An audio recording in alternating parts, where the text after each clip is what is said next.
The invitation extended to me in 2006 to join the FCA has been one of the most liberating experiences of my life. This fellowship truly celebrates and encourages spiritual leaders to pursue their ministry calling. I just love this element of our fellowship and the reality that this is the avenue that propels us towards unlimited potential. Since our 2019 convention in Vancouver, we've been making this extra effort to maximize our potential. We're using our website and emails and regional gatherings and recently these monthly meetings to encourage a collective effort in facilitating our vision. Our vision simply states connecting to advance God's kingdom. This is why we exist. How many of you know that we have been established for something greater than just receiving an annual renewal card and marriage licenses? God has called us together for greater things.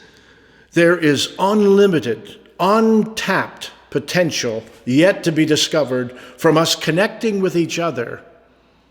There's strength in unity. There's strength in our numbers. We are so incredibly diversified, so many incredible organizations associated with our fellowship, and we are trying our best to bring each of you together to discover what God would have us to do collectively. This may sound simple, but it's more challenging than you can think.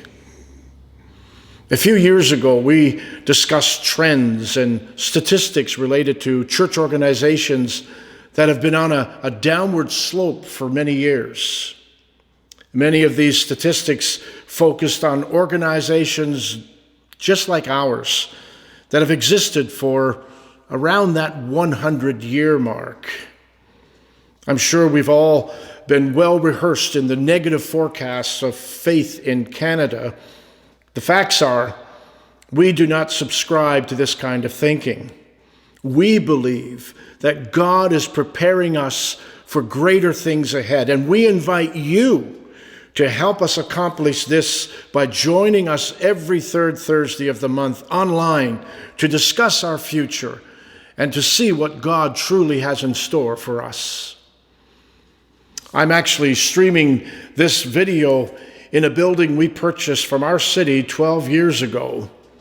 This portion of the building is actually 150 years old. That's older than Confederation. Somewhere along the line, our city officials lost the vision of this historic building and decided to build something more modern.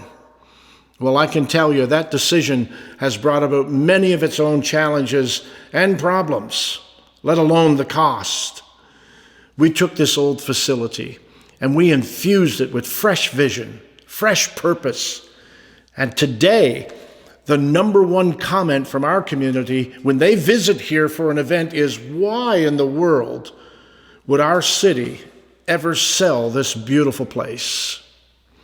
This is our cafe, and I felt it would be appropriate to record this clip amongst these pillars as they can represent the three foundational principles that we are focusing on to facilitate our vision. They represent strength. They represent stability. And it's also interesting that they often become the focus of our discussions with people as they come to visit us. Well, I pray that our three pillars will also provide strength and stability for the vision that we have presented to our fellowship. The first pillar is cultivating personal and relational well-being. Transformed lives transform churches and communities. We're developing resources to help cultivate healthy individuals, healthy marriages, healthy families and churches. Healing comes from individuals in the context of trusted community as they discover their inner life and invite God's restoration into their places of brokenness, and as they embrace his divine purpose for their lives. This, of course, involves self-awareness.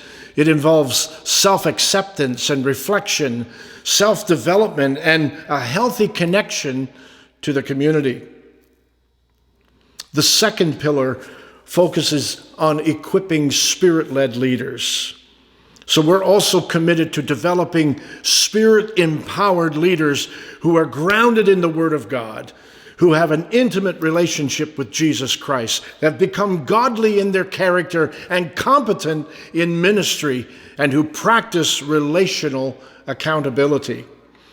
We're working, of course, closely with Clearwater College to develop and broaden our resources for theological studies and organizational management and personal growth strategies. We want to make sure that we can help provide people with the proper tools that is necessary to produce Spirit-led leadership. And finally, our third pillar is collaborating in kingdom mission. And so we are equally committed to facilitating the collaboration of FCA ministers and FCA ministries to advance the Great Commission. This is basically encompassing everything that I've said earlier about connecting to advance God's kingdom. It's with that idea of we being stronger together rather than in isolated individualism. Our greatest potential is found in what we can do together. I actually believe that this collaboration extends much further than with all of our pastors and leaders across Canada. I believe we will see a day when our congregations, our church boards, our ministry leaders and volunteers will have the ability to network with each other. Now that's getting a little serious. Can you envision a day when this organization expands its ability to collaborate on a global scale?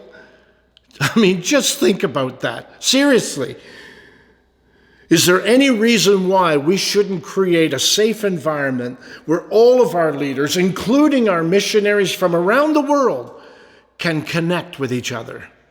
A place to share prayer requests, to promote a need or an event, a church planting strategy, or post a job opportunity or short-term missions project.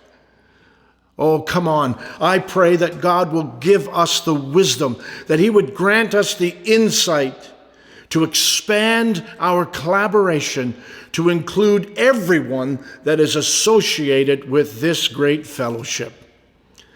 And to help support this effort, we've just created a new convention planning team that will help us remain focused on our vision, on our purpose. You know, this pandemic has thrown a wrench into our plans and that we had for San Diego and plans for our physical gathering in Edmonton for the convention. However, we have refocused, we have retooled, and decided that our 2022 convention will be in Edmonton. And our theme will focus on our first pillar of personal and relational well-being. This convention, by the way, will be led by our young leaders. Yes, you heard that right. We often talk about next generation leadership. Well, our next convention will indeed be led by our young leaders. The planning team will oversee the location and the hotel and meals and help develop a suitable budget. But we will empower our younger leaders to give the spiritual direction for this convention. They'll plan the worship. They'll choose the keynote speakers. They'll plan our services and the spiritual direction of this convention. It's going to be awesome.